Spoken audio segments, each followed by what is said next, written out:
തൃപ്തി പറഞ്ഞില്ലല്ലോ.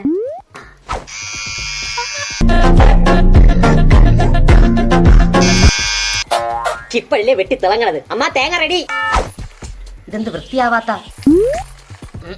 തൃപ്തി പറഞ്ഞില്ല. സാൻഡ് പേപ്പർ ഇട്ട് പിടിക്കാം. ഇപ്പഴല്ലേ പെർഫെക്റ്റ് ആയ. കുറച്ച് കഷ്ടപ്പെട്ടാലെന്ത്, വെളുത്ത് തുടുത്തല്ല. Not perfect. എത്ര തേച്ചിട്ടൊന്ന് ചുളിവ് മാറാത്ത. 100% പെർഫെക്റ്റ്. അങ്ങോട്ട് ശരിയാവണ്ടല്ലേ. ഇപ്പഴല്ലേ അങ്ങോട്ട് ശരിയായ. Innovative and perfect. തൃപ്തി പോരാ. ഇത്രയും കിടന്ന് പാടുപെടുന്ന എന്തിനാണ്? ആ പാത്രം വിഴുങ്ങിയാ പോലെ. കട്ടിലിന്റെ പൊസിഷൻ മാറ്റണം.